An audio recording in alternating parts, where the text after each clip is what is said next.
Hello, good morning and welcome to Morning Brew on Labour Social. It is Wednesday the 15th of May 2024 and unfortunately it's like being in a goddamn time machine because the Tories are taking us back to the time when the Tories were in power in the 1980s and they brought in something called Clause 28. Clause 28 was a ban on talking about homosexuality in schools. This has actually happened. This was a thing that was in place throughout my entire school career as a kid, and it damaged a lot of my peers, possibly myself as well, in that we weren't allowed to talk about homosexual feelings in any way, shape, or form in school.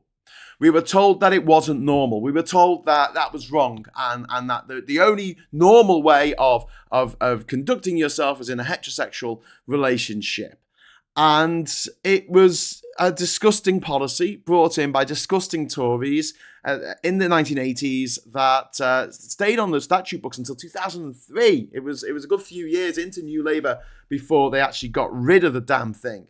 And Clause 28 caused a lot of hardship for young people growing up in that era and contributed to the taking of people's own lives as a direct result. Because you're a teenager, you're at that point in your life when things are complicated, you don't really know what's going on, and if you were gay in any way, you were lesbian or homosexual, you were gay, you were seen as not worthy of even being discussed. It wasn't allowed to be discussed in school. And now the Tories have decided, through Gillian Keegan, the Education Secretary, and Kemi Badenoch, who claims to be the Women's Inequalities Minister, but yeah, equal rights for people who went to private school, I guess. I don't know. But the reality is that we're living through another era of Section 28, and it's caused by these goddamn TERFs like J.K. Rowling, the richest author in the world, who can't just enjoy her money. She has to make life difficult for people who are trans. This new pedo's charter, let's call it what it is, because if you don't teach children about sex, someone else will. If you don't teach children about sex, it just makes it a bit easier for paedophiles. That's what it does.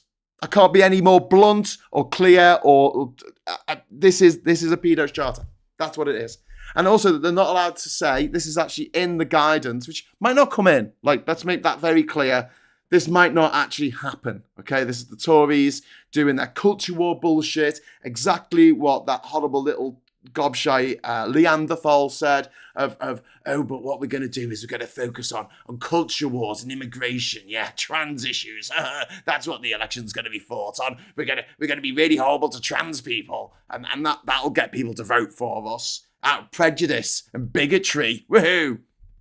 But this idea that before the age of 9, the way they framed it as well on the BBC in particular is, on the front cover of the Mail, is that at last children under the age of 9 won't be taught sex, as if that happens in school where children are shown hardcore pornography. They're not. They are not. They are taught about their bodily functions. They're taught about their body before that age. But that's it. Hygiene. That's as far as it goes. You don't learn about actual sex until you're about 13. And even the Tories think that that's too low. We should just not be teaching kids about it at all, letting someone else teach them about it. I don't know. Maybe leave it up to your creepy uncle. Like, seriously, come on. I know that my trans friends are really upset this morning. I'm raging. As a trans ally, I am absolutely raging that the Tories have put us into this situation again, where they've pitted a minority, they've thrown a minority to the wolves and said to schools, you are not allowed to even talk about gender identity. You're not allowed to teach it. You're not allowed to say that trans people are a thing as a teacher. This is the future the Conservatives want. And it's like, haven't we moved on from this? Like, there was a line from one of the John Oliver shows, I think it was last year, where he said I think it was John Oliver, or it might have been John Stewart. It was one of them, one of the Johns, I think. It's just you think that you get to a point where you can go, okay, well, everything's getting better now, but it doesn't. You got to keep fighting. You've got to keep on fighting for every little thing, because there are people out there who want to take away your bodily autonomy. They want to take away your right to have an abortion. They want to take away your right to vote. They want to take away your right to love the person that you want to love, or be the person that you want to be. They want to take that from you. And when asked, like, why are you doing this horrible thing? The answer is always the same, isn't it? But would somebody think of the children? Yeah, because they're not.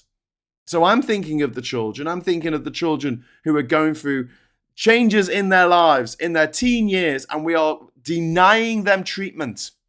We are denying them the decency of saying, what you're going through is pretty normal, actually. It's a bit like being left-handed or gay. There's a certain segment of the population who is just born that way, and there's nothing we can do about it. So let's embrace it and give them the love and the comfort and the security that they deserve. But no, we're not going to do that. We're not going to give them the basic dignity. We're going to say, no, those people don't exist. Like Richard Dawkins did this the other week. He said, oh, because intersex people, there's so few of them in the world, they don't exist. And I was just thinking, what? If there's 350 intersex people on the planet out of 808 billion people, yes, statistically, that's a small number, but it's still bigger than the number of Tory MPs, isn't it? Number of Tory MPs going down every day. We might lose another Tory MP today. That's what the word on the street is, that yet another Tory MP is going to defect, possibly to Labour, possibly to Lib Dems. But this is a politically motivated. I find it hard to articulate when I'm talking about stories that I feel particularly passionate about, because I'm just like, the words start to fail me because I'm so frustrated with the way that the scumbags in the world are getting away with it and getting people who would otherwise be sensible on these matters on side. But I'll tell you this now before I dip into the chat. Hey, Graham Linehan, I don't think you're watching this, but if you are, well done, mate. You've made it easier for paedophiles to prey on children, because the kids won't know what's happening to them because we haven't taught them about it in school. Well done, mate. Well done. But you know what? Won't bring your kids back. Won't bring your wife back. Have a nice lonely life. Pathetic wanker.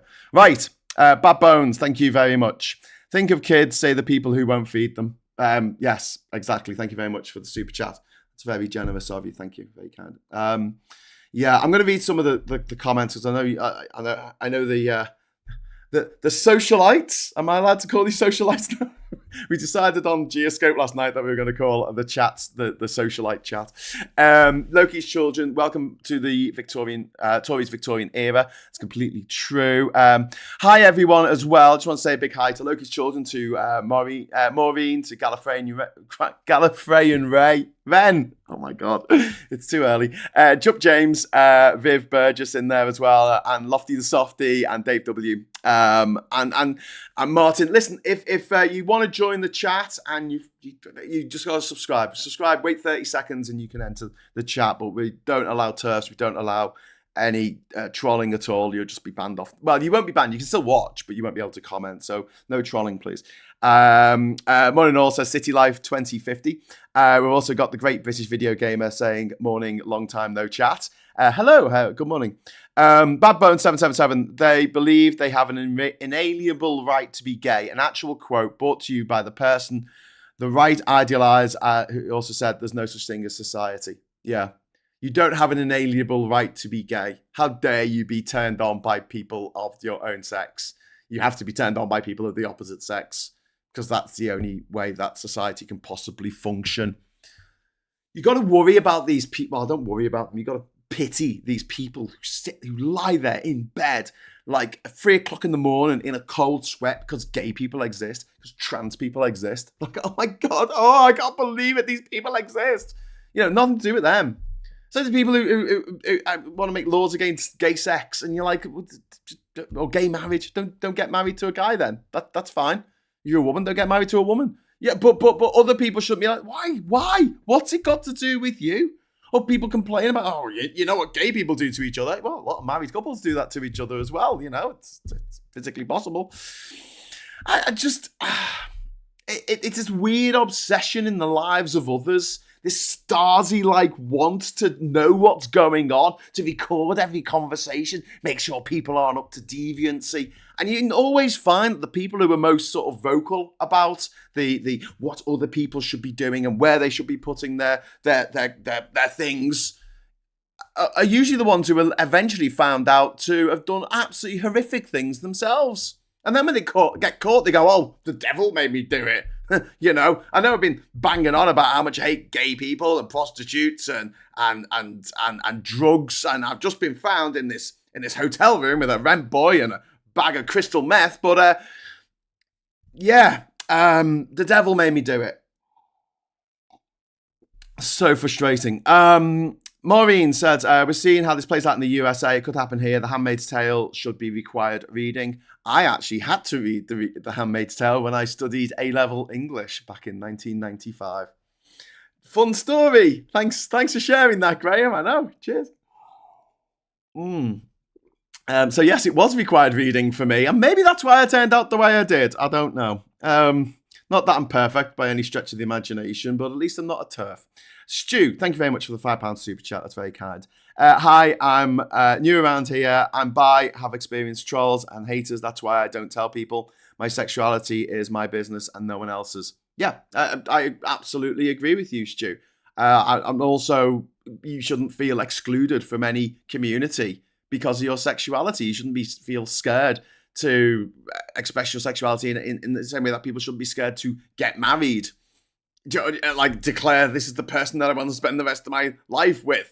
That shouldn't be necessarily frowned upon by society, even if, you know, like myself, I don't really agree with marriage for myself. Like, I don't fancy the idea. I like the idea of having a wedding, a party. I always like the idea of having a party. Like, people having a good time always sounds good to me. If you're having a good time, I'm having a good time. Yo. But yeah, just because I don't want to do it doesn't mean I should stop other people from doing it. Unless it is impacting negatively on the lives of others. And being gay doesn't. Being trans doesn't. Does not.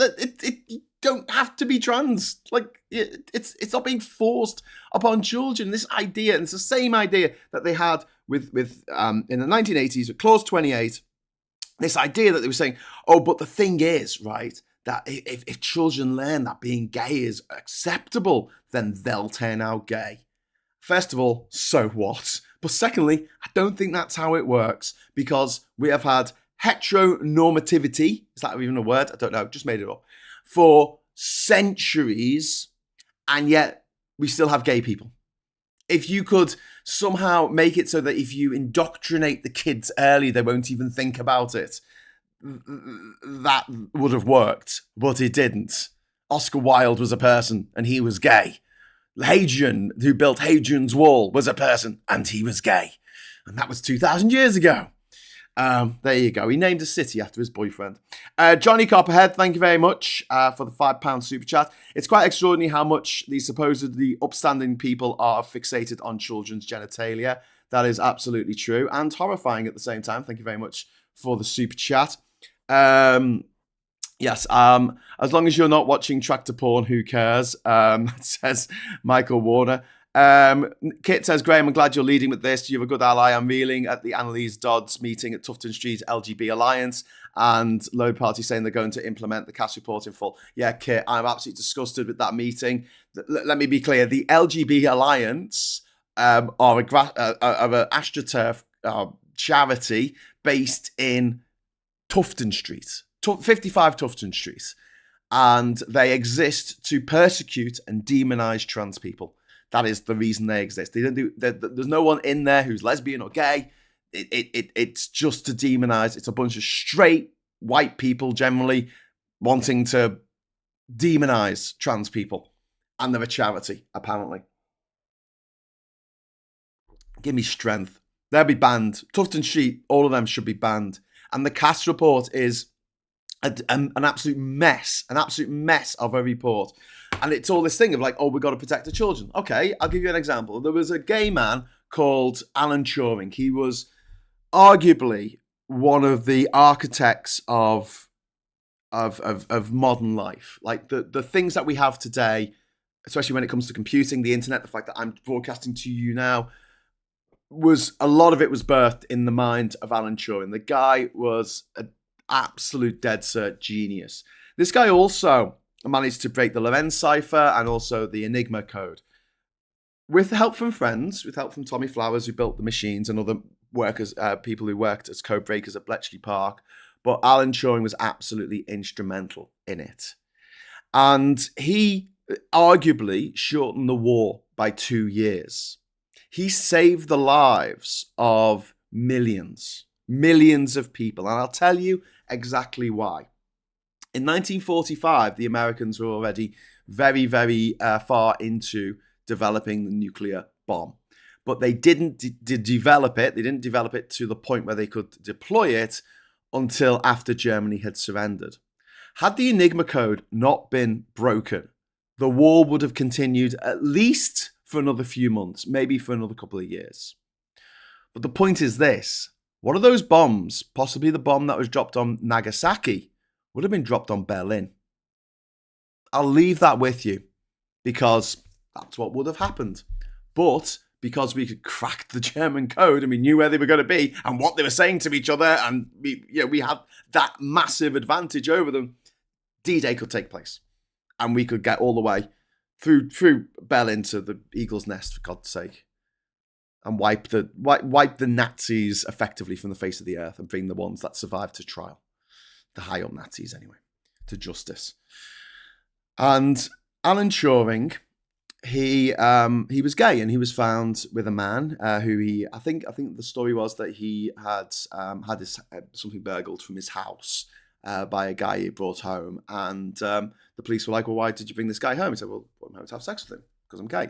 And the police were like, oh, that's massively illegal. And it was a big, hoo-ha about it. And he was told that if he'd have a prison sentence, because back then, before 1967, being gay was illegal, he was told that he had to take estrogen in order to temper down the testosterone that was making him gay. Because back in the day, they thought testosterone made you gay. I don't know what the scientific justification was, but he was given estrogen, female hormone, which made him grow breasts.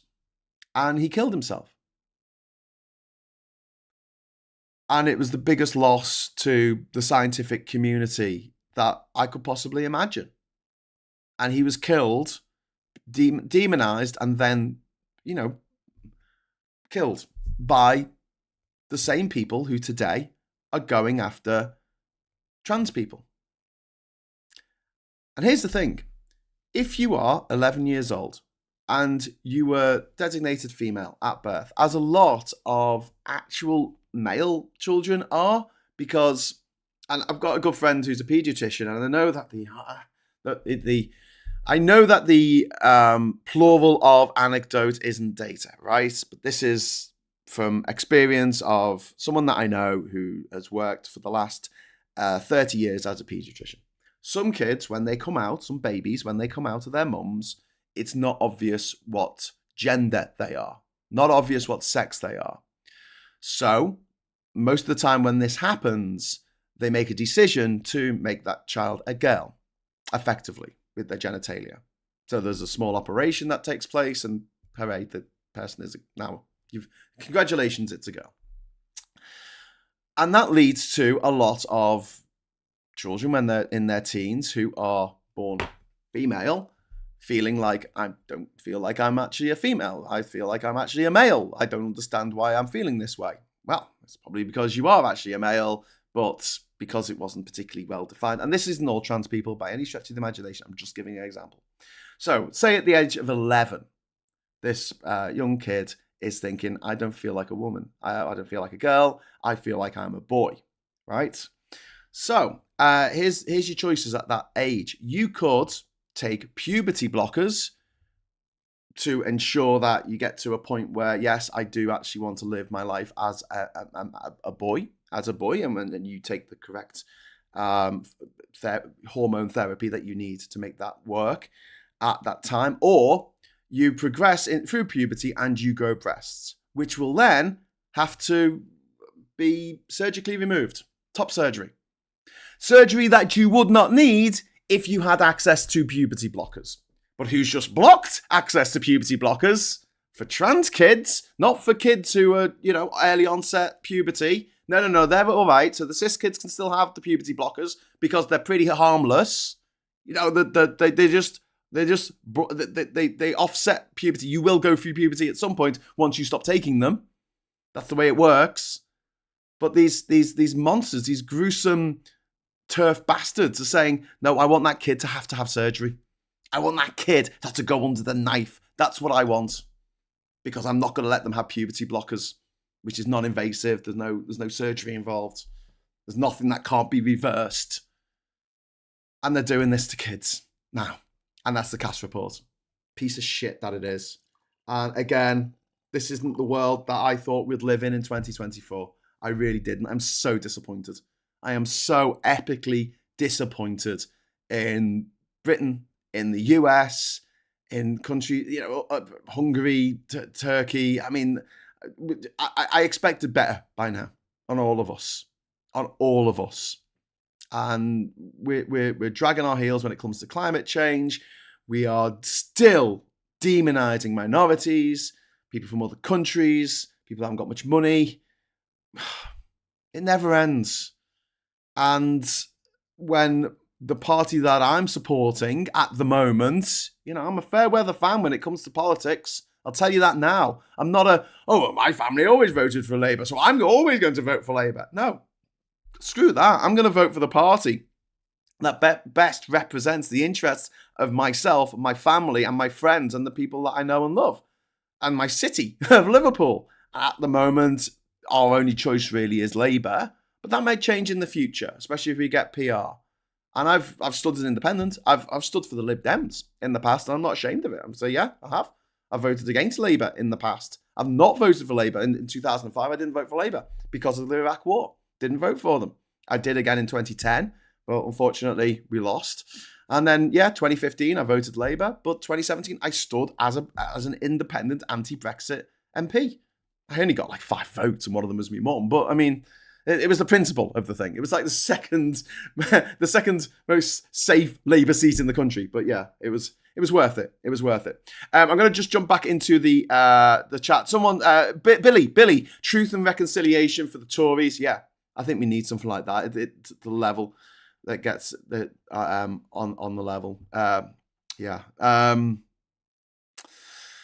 I think when all this is said and done, there needs to be some kind of justice. Plenty One Blaze says what they did to Turing still makes me sad. And Jupp is saying, no, Graham, it's nonsense. The decision whether to drop the first nuke was done very early into the Manhattan Project, and the target was always to be Japan. There were two bombs dropped, though. If Germany was still fighting like hell and they had a nuclear bomb, they would have threatened it against Germany. The fact that they didn't threaten it against Germany was because we were winning from 1944 onwards. There'd be no point in nuking Germany or a city in Germany because we had you look at the Dresden firebombing. I mean, you could argue that was almost like a nuclear bomb going off. But yeah, we had the upper hand because we had broken these codes. So, I get that it's difficult to say, oh, well, if this hadn't happened, this would have happened. But I'm pretty sure that if D-Day hadn't happened and we were still fighting the Nazis, aerial warfare essentially, and we didn't have any boots on the ground in Northern Europe at all, then I'm pretty sure they would have at least threatened the use of the nuclear weapon, the 2 nukes against Germany. But worth bearing in mind that they only had 2 nukes and they took ages to build because it took ages to get the material together. It's not like they had a whole array of them at that time to choose from. They just had 2, Little Boy and Big Man. Ivan, thank you very much for the £5 super chat. That's really kind. Thank you. When is the UK going to step up properly and demand the general election be held immediately? Other countries like France rise up properly. Well, the British temperament's not like that. And even if we do want to protest now, we can be arrested for thinking about protesting because of the Tories. Yeah, the worst thing, John says the worst thing is that there are gay people promoting this, i.e. Daily Mail reporters. Yeah, yeah. Tory boy Pierce. There's the thingy Fanshawe from who was one of the founders of Stonewall, who the LGBT charity that he helped set up and is now turned against the T in the most horrific way. I mean, why? I just don't get it. But the arguments that are being used against trans people now are the exact same arguments. They're not even come up with anything new of that they used against gay people in the 80s. Don't go in the bathroom. The gay person will get you. I was told that as a kid. You know, don't watch out. There might be someone in the bathroom. There might be, and they'll give you AIDS. That's what I was told as a kid. Your kids growing up now, and most of them are very tolerant, surprisingly tolerant. Even the Scallies are pretty tolerant when it comes to things like this, because they've got a mate who's gay, they've got a mate who's trans, they've got a mate who's from different ethnic origin. That they all work together, they all live together. Well, not live together, but they all work together in school. They all play together, and turning this whole thing into this regimented system of no, there is only one way to live your life at that age when you're sort of discovering yourself and your body and what you want in life is disgusting. And I hate the idea that we are living in a society that is I'm going to put this. It's restricting the horizons of children massively.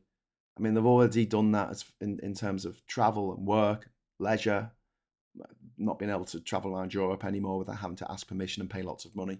It's okay for the rich, not to worry about it. Being trans, now something that it looks more and more like it's going to be the something that rich people can do. When you're 16, you're rich, your parents are rich, they can afford to send you to another country to have gender realignment surgery. Can't do it in this country. I mean, even getting an appointment to talk about it in this country is takes months, if not years. So yeah, Puninator, £5 super chat. Thank you very much. My vote can't be guaranteed, and my go-to is Green, especially for local. But since moving the joint movement forward, the Green Party has pushed me away. Thank you very much for the super chat, Puninator. Yeah, and this is something that I really want to stress on here on Labour Social. We have people who aren't Labour on this channel. We have Josh from the Moving Forward. He's not Labour. We have Femi quite often. He's not Labour. We have people who are not going to vote Labour in the next election probably. But what I will say is that it's more important to me because I'm not particularly tribal. I'm not like, yeah, I'm Labour till I die. It's more important to me that the Tories are crushed in the next election than Labour win a big majority.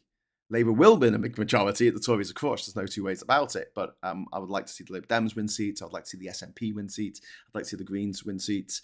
Plaid Cymru. And I always think that, well, these people who are really, really, angry against Labour, who are SNP supporters, and it's like, okay, but you can vote the SNP. I can't.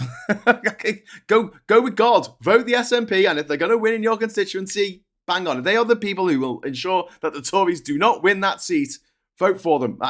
Go with all my, all my will, all my good, my goodwill.